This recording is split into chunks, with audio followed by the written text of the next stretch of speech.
¿Y si la libertad de Venezuela no dependiera solo de una elección, sino de una batalla silenciosa que está ocurriendo ahora mismo en el Mar Caribe? Hola, porque mientras la mayoría mira hacia adentro, a la crisis, al hambre, a la represión, afuera se está moviendo algo mucho más grande. Algo que podría cambiarlo todo. Durante años se ha dicho que Venezuela no es libre. Y no por exageración. Es un país donde las elecciones existen, pero el poder no cambia. Donde el Estado controla los tribunales, los medios, los recursos e incluso las esperanzas. Un país atrapado entre el miedo y la costumbre, entre sanciones externas y promesas incumplidas. Pero, ¿por qué, después de tantos intentos, Venezuela no ha podido romper ese ciclo? Y sobre todo, ¿por qué justo ahora, en 2025, vuelve a hablarse de libertad? La respuesta puede estar flotando en el mar. Literalmente, la historia reciente de Venezuela es la de un país que fue potencia y terminó colapsando sobre sí mismo. Un país rico en petróleo, agua, minerales, biodiversidad y aún así empobrecido. Desde que Hugo Chávez llegó al poder y luego con Nicolás Maduro, el país cambió sus cimientos políticos. Se desmantelaron los equilibrios del Estado. El Congreso, los tribunales, el sistema electoral, todo pasó a responder a una sola voz. Eso no es democracia, es control. Y el control, cuando dura más de 2 décadas, deja de ser un sistema político y se convierte en cultura, en costumbre. Por eso, hablar de libertad en Venezuela es mucho más que hablar de elecciones. Es hablar de poder real, de la capacidad del ciudadano de decidir sin miedo, sin hambre y sin castigo. Y eso, hasta ahora, ha sido imposible. La represión ha sido sistemática. Los informes de Amnistía Internacional, Freedom House y Reporteros Sin Fronteras coinciden. Hay censura, persecución, torturas y desapariciones. Ser periodista o activista en Venezuela puede costarte la libertad o incluso la vida. Y cuando un pueblo no puede expresarse, tampoco puede liberarse. Pero hay otro elemento menos visible, más profundo, la economía. Durante décadas, Venezuela vivió del petróleo. El Estado era el gran patrón. Mientras hubo dinero, hubo subsidios, bonos, favores y una ilusión de bienestar. Pero cuando el petróleo cayó, cayó todo el país con él. Esa dependencia rentista fue el talón de Aquiles. El gobierno, sin ingresos, perdió legitimidad y en su desesperación creó redes paralelas. Redes que movían oro, coltán y drogas. Sí, drogas, porque cuando se acaba el petróleo, el crimen organizado se vuelve un nuevo recurso. Ahí nació lo que muchos expertos llaman el Estado mafioso. Una red donde el poder político, militar y económico se mezclan en operaciones ilícitas. Y es justamente ahí donde entra Estados Unidos. Durante años, Washington observó a distancia. Sanciones, comunicados, presión diplomática. Pero nada funcionaba. Maduro seguía ahí. El ejército seguía fiel. El país seguía bloqueado. Hasta que algo cambió. En el Caribe comenzaron a detectarse movimientos inusuales. Buques, cargamentos, rutas marítimas sospechosas. Y entonces apareció un viejo nombre en el tablero, Donald Trump. Sí, el mismo Trump que durante su primer mandato había prometido mano dura contra los regímenes autoritarios del continente. Ahora, en 2025, su retorno a la escena política estadounidense coincide con una serie de operaciones navales en el Caribe.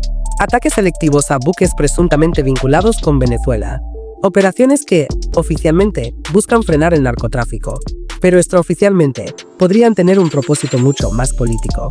Porque cada buque hundido, cada ruta bloqueada, cada cargamento interceptado, no solo corta dinero, corta poder. El régimen venezolano, que sobrevive tanto por represión como por dinero ilícito, ve ahora cómo esas fuentes comienzan a cerrarse. El mensaje es claro, no hay refugio seguro, ni en el mar ni en las sombras.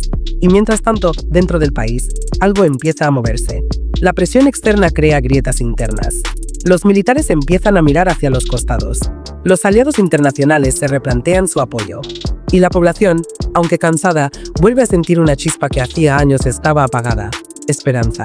Pero, ¿significa eso que la libertad está cerca? No necesariamente, porque la libertad no se impone desde afuera. Y si el cambio llega en barcos extranjeros, ¿será realmente libertad o será una nueva forma de dependencia? Esa es la pregunta que divide a Venezuela hoy. Unos celebran la presión de Trump como la única fuerza capaz de romper el círculo. Otros la temen, dicen que puede ser la excusa perfecta para el gobierno de presentarse como víctima. Y ambos tienen parte de razón. La historia latinoamericana está llena de intervenciones que empezaron con discursos de liberación y terminaron en décadas de heridas.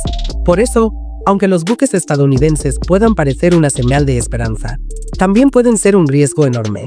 Maduro podría aprovechar el discurso nacionalista, Decir que el imperio vuelve a atacar, que la patria está en peligro, que hay que cerrar filas detrás del gobierno.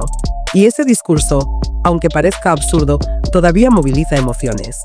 La clave, entonces, no está solo en la presión externa, sino en cómo esa presión se combina con una estrategia interna. Porque una Venezuela libre no nacerá del ruido de los misiles, sino del despertar de sus instituciones, de su sociedad civil, de su gente que, incluso en la oscuridad, sigue soñando con un país distinto. Entonces, ¿por qué este momento podría ser distinto? Porque el régimen ya no tiene los mismos pilares que antes. Sus recursos están agotados. La corrupción interna se ha desbordado. Las sanciones han cerrado muchas puertas. Y ahora, con el Caribe convertido en escenario de operaciones navales, el costo de mantenerse en el poder empieza a ser demasiado alto incluso para los aliados internos. En paralelo, la oposición, aunque debilitada, empieza a reagruparse. Nuevos liderazgos, nuevas plataformas digitales, nuevos discursos menos polarizados. Y una generación que creció sin conocer la democracia, pero cansada de la represión, empieza a hablar. Esa generación ya no le teme tanto al poder, le teme más al futuro sin cambio. Y ese miedo, paradójicamente, puede convertirse en fuerza. Trump, por su parte, parece decidido a demostrar que la política exterior estadounidense no será de palabras, sino de acciones. Sus declaraciones recientes sobre fase 2 en América Latina han sido interpretadas como el preludio de una política de contención más dura contra regímenes autoritarios. Y aunque sus métodos pueden ser controversiales, su efecto es innegable. Ha vuelto a poner a Venezuela en el mapa, ya no como un país olvidado, sino como una pieza central de la disputa geopolítica. Y eso cambia todo, porque cuando un conflicto se internacionaliza, el costo político de ignorarlo se dispara. La mirada global puede ser el principio del fin de la impunidad. Entonces, ¿puede Venezuela ser libre en 2025? Tal vez sí, pero no gracias a los buques, sino a lo que esos buques simbolizan. La caída del miedo, porque cuando el poder ya no se siente intocable, y cuando la gente empieza a creer que el cambio es posible, la historia comienza a moverse. La libertad no llega de golpe, no llega en discursos, llega cuando un país empieza a perder el miedo a imaginarse distinto. Y si algo está cambiando en 2025, es precisamente eso. La idea de que el futuro puede no ser una repetición del pasado.